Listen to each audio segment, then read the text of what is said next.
ఈరోజు కదిరి నియోజకవర్గంలో Telugu Desam party, Janasena party, BJP party ఉమ్మడి అభ్యర్థిగా కందికుంట వెంకటప్రసాద్ గారు నిలబడ్డారు. కాబట్టి ఆయనకు మద్దతుగా మేము జనసేన పార్టీ తరఫున ఈరోజు 17వ వార్డు అయినటువంటి ఇక్కడ గజ్జలరెడ్డిపల్లి రామిరెడ్డి కాలనీలో మేము ప్రచారం నిర్వహిస్తున్నాం.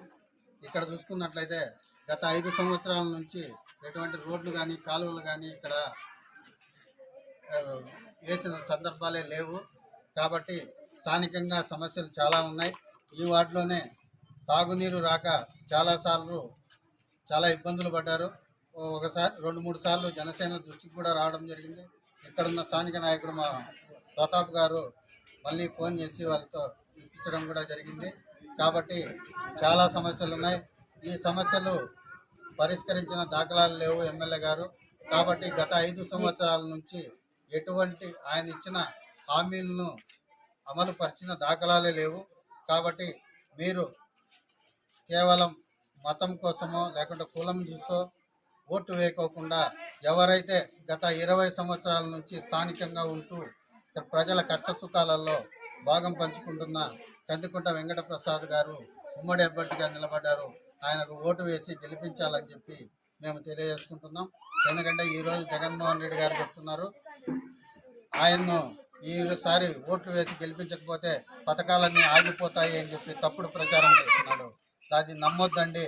ఎందుకంటే ఉమ్మడి ప్రభుత్వం వచ్చిన తర్వాత వృద్ధాప్య పెన్షన్ ఏదైతే 3,000 రూపాయలు ఉందో దాన్ని 4,000 రూపాయలు ఇస్తామని చెప్పి చంద్రబాబు గారు హామీ ఇచ్చారు.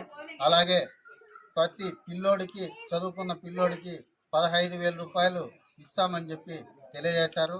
అలాగే 3 సిలిండర్లు, వంట గ్యాస్ సిలిండర్లు ఫ్రీగా ఇస్తామని చెప్పి మేనిఫెస్టోలో కూడా సూపర్ 6 పథకాల్లో పెట్టారు. అలాగే ఉచితంగా మహిళలకు బస్సుల్లో ఫ్రీ అని చెప్పేసి చెప్పారు. కాబట్టి ఇంకా మంచి మంచి పథకాలు ఉన్నాయి. ఇసుక కూడా ఫ్రీనే. ఎందుకంటే గతంలో చూసినట్లున్నాం, ఈ ప్రాంతంలో ఎక్కువ భవన నిర్మాణ కార్మికులు ఉన్నారు. వాళ్ళు ఇసుక దొరక్క, పనులు లేక ఎంత ఇబ్బందులు పడ్డారో మీరు ఒక్కసారి దృష్టిలో పెట్టుకోవాలా. ఎందుకంటే ఈ ప్రభుత్వం వచ్చిన తర్వాత భవన నిర్మాణ కార్మికులు చాలా ఇబ్బందులు పడ్డారు, వాళ్ళకి పనులు లేక, ఇసుక దొరక్క. కాబట్టి మీరు ఇవన్నీ మార్చాలి. మంచి ప్రజాపాలన రావాలి అంటే ఉమ్మడి అభ్యర్థి అయిన కందికుంట వెంకటప్రసాద్ గారి సైకిల్ గుర్తుపై, అలాగే ఎంపీ అభ్యర్థి బీకే పార్థసారథి గారి సైకిల్ గుర్తుకు ఓటు వేసి వేయించాలని చెప్పేసి ఈ ప్రాంత ప్రజలను మేము కోరుకుంటున్నాం.